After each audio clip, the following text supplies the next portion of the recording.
Hello, everybody. Welcome to Wrassle Graps. My name is Chris. My name is Vincent, guys. And I didn't know So you weren't done talking. Okay, wow. I wasn't done talking. My dude just pressed the record button. Okay, so I was scrolling through Twitter one day, or multiple days actually, throughout the year, and I saw the big topic. WWE guys keep getting pushed over these AEW guys, and I said that's really okay. They got some. They got something there. They don't understand the issue, maybe because they're complaining about a whole different issue. But I think the issue would be more. It would be more like So WWE guys coming in and basically burying AEW town, which has not happened. Chris, would you like to state your stance on this topic? I think, um, I don't think it's really that they want to push them over the talent that's already there. I think it's more of you know, a numbers thing. Like when you look at ratings and stuff, like who's going to draw more ratings. Of course, Jericho and Hangman or something like that. When they were doing Double or Nothing, it made more sense to give the Jerichos because they were new. You want the numbers. And then, Yeah, you can't look at the situation like Miro coming over, right? He hasn't taken a top spot from anybody. yeah, 100%. I think Miro is an example of he's kind of a mid carder in AEW. But I guess if we look at someone like Moxley, you know what I'm saying, who's on top for so long, he was showing the best ratings for this company when Moxley wasn't on the show. The ratings were pretty down, weren't they? So that pretty much proves the point of it's more of a business move to put these guys kind of at the top of your company, especially if they're more known to the mainstream audience, because everyone knew Moxley as Dean Ambrose. There's like fan pages about him. So I think it's more of a talent based thing, If this guy's talented, a big name, he's gonna draw numbers, why not do it? And if they know they're going to use them correctly, which they have done for like most of these WWE guys that they've gotten, I'll probably even say all of them actually. Like they know how to use these. Even Jake Hager's being used properly in their inner circle. Chris Jericho's being used properly. John Moxley.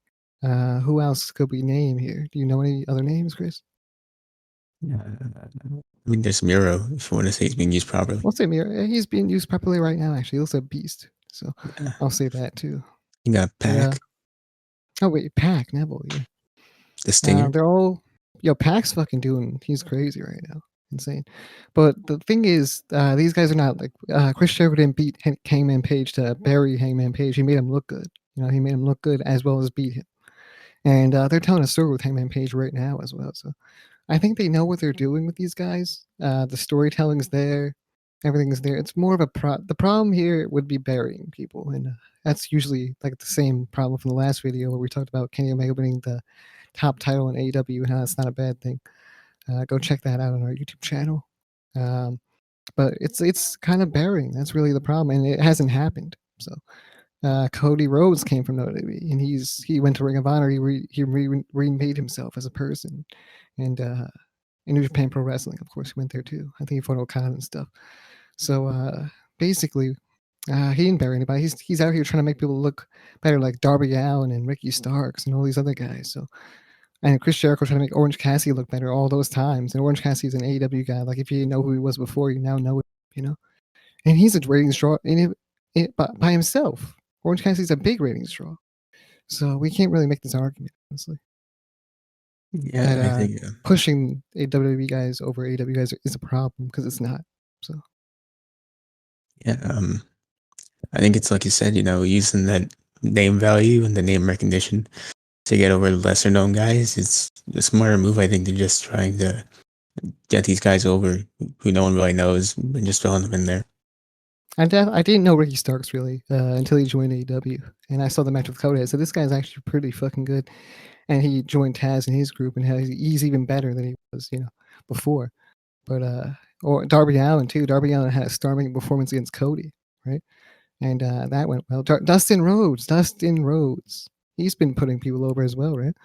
So I mean, there's really, you can count all the fucking people, and they probably put somebody over. Probably most of the AEW guys actually. So I mean, I and can hear you. tag teams even as well. So the revival came from WWE as well. So yeah, I think you can argue the only guy they really haven't done a great job with is Brody, if anyone. not even with that. I think.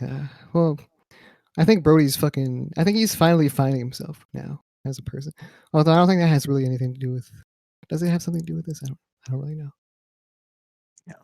I don't think he's put as many people over as other people, but I think he's been more of a mid card guy anyway, so he's not really at the top or anything like that. But yeah, Yeah, I mean, if you he's look at with most of everyone this, else, really. he's really the outlier in the data Lance there. Archer too, right? Lance Archer, but even though I think Lance Archer had a short run in WWE, so it doesn't really count. He's more of like a New Japan type guy. Yeah, I was gonna say I don't really remember him being there. He's in the 2000 SmackDown vs. Raw 2011 video game. Oh well. Yeah. Or 2010. Not 2010. No, I think it's 2011. Yeah, he was in the Road to WrestleMania. Where you know? Yeah. I remember him in ECW. I don't, but it's good that you do. Yeah.